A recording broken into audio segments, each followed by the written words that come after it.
I never wanted to beg. For most of my life, I had worked hard, building things with my hands, fixing what was broken. But now, at 88 years old, my hands were weak, my legs unsteady, and my pockets empty.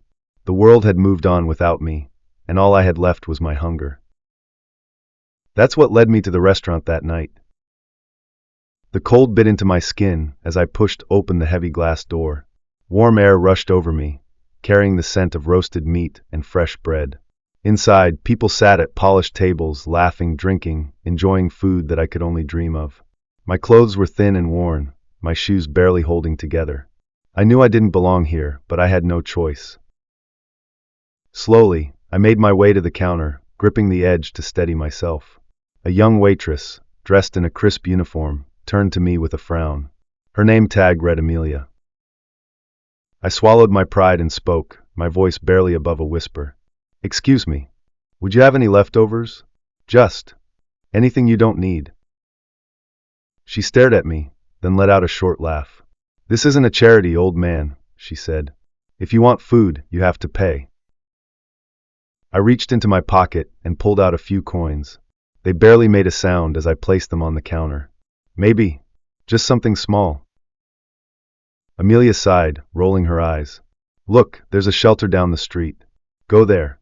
A few customers glanced in my direction. Some looked away, pretending they hadn't seen me.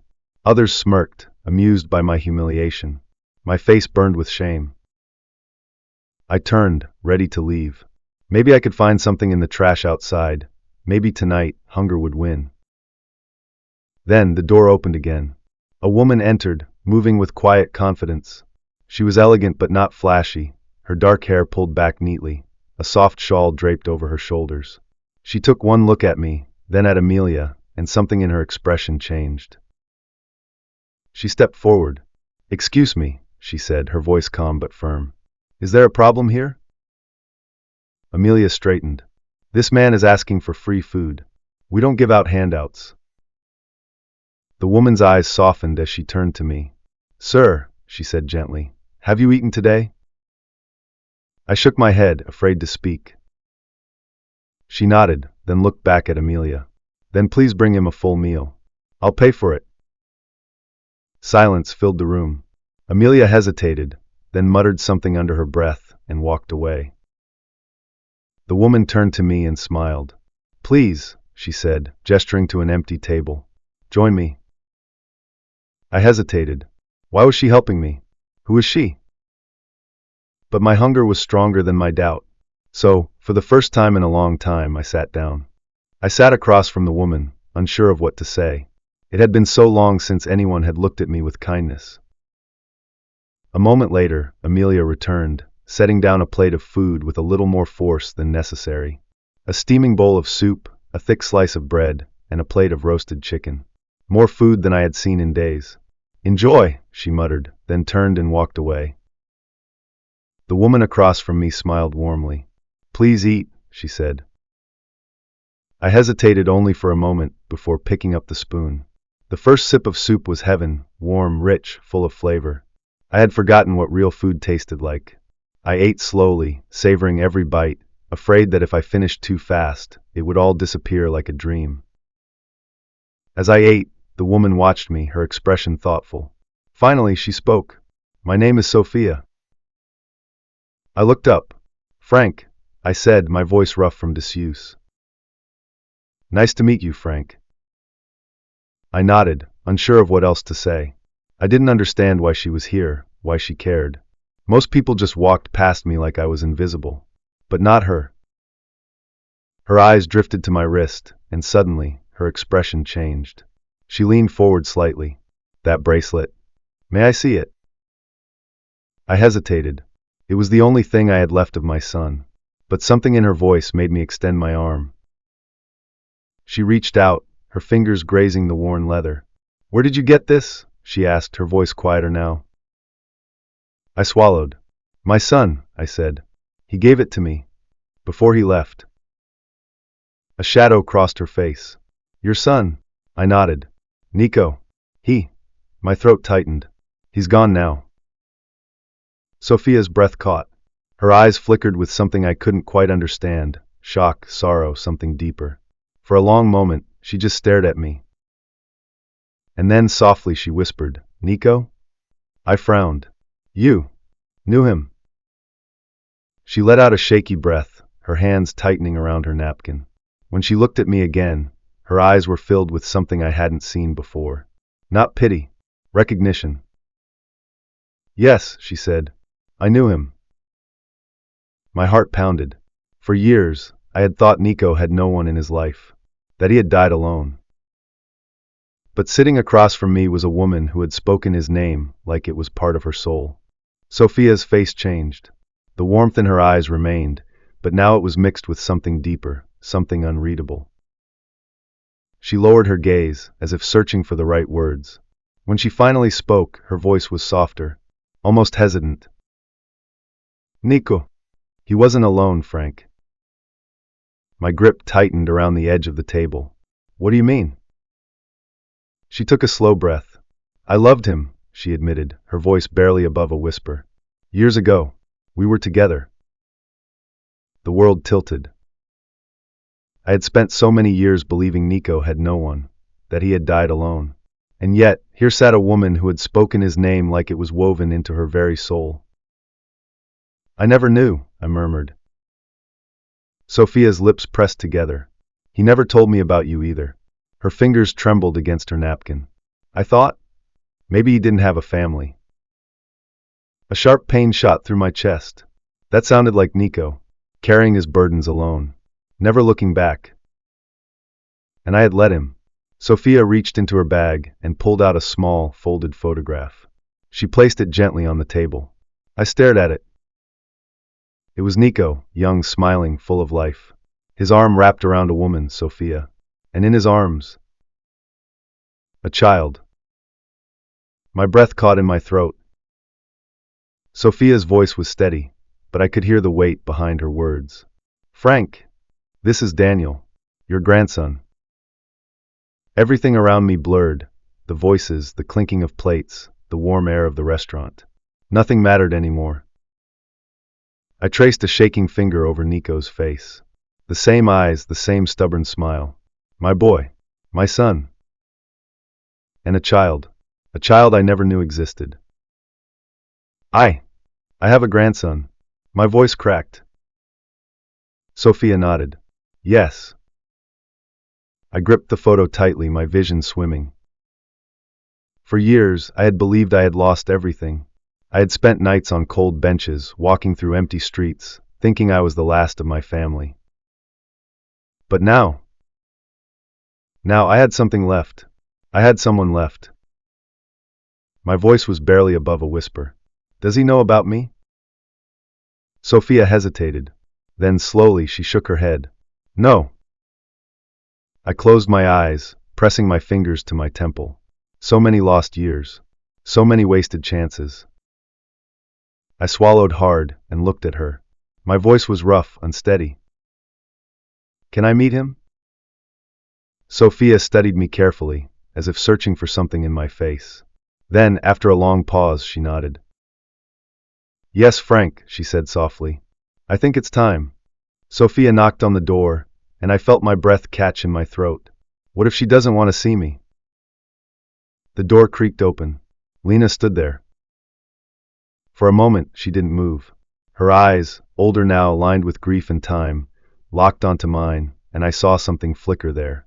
Shock, anger, pain.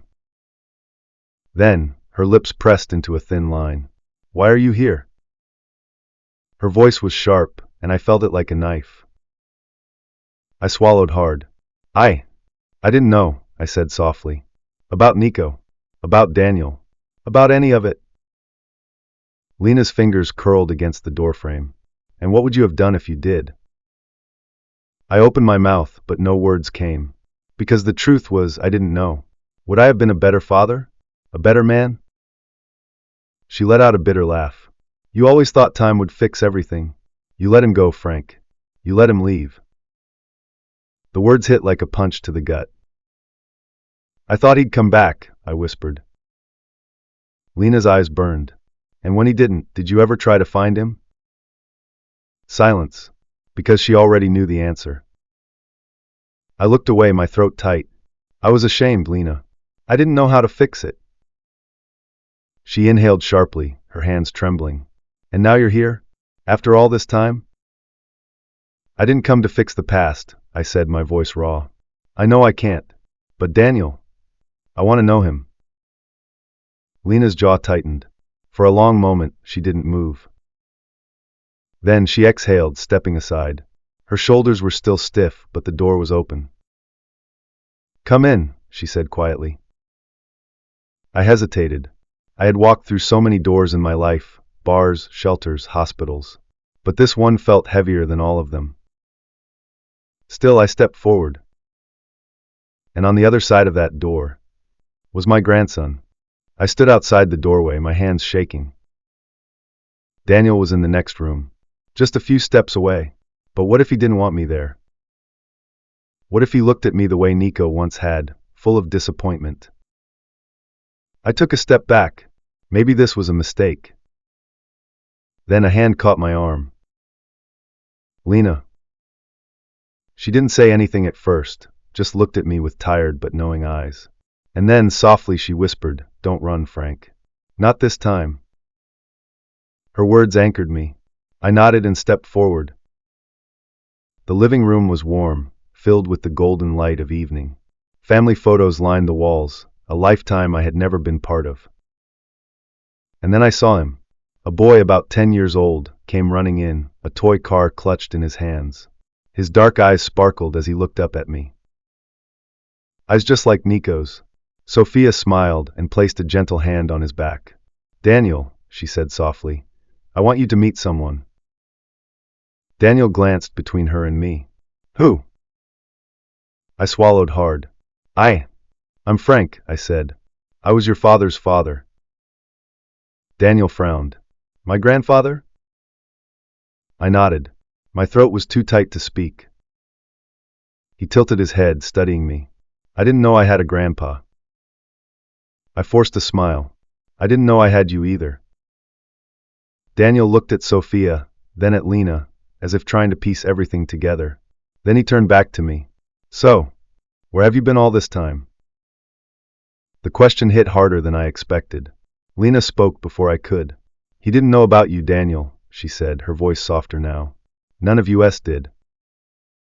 Daniel studied me for a moment longer. Then, to my surprise, he smiled. Well, he said, shrugging. You know now. A shaky laugh escaped me, relief washing over me. Yes, I whispered. I do. Daniel hesitated, then held out something in his hands, a folded piece of paper. I drew this today, he said shyly. I took it carefully and unfolded it. It was a drawing of a family. 4 figures stood beneath a sky filled with stars. There was Sophia, Daniel, Lena, and me. Above them all, a bright figure stood among the stars. I traced my finger over the name written above it. Nico. Tears blurred my vision. It's beautiful, I whispered. Daniel grinned. You can keep it if you want. I pressed the drawing to my heart. Thank you, Daniel. And for the first time in a long, long time, I didn't feel alone. The days that followed felt like a dream. For years, I had wandered through life believing I had no one left. But now, I sat at a dinner table surrounded by my family, Lena, Sophia, and Daniel. We ate together. We laughed. And for the first time in so long, I didn't feel like a ghost drifting through the world. I belonged.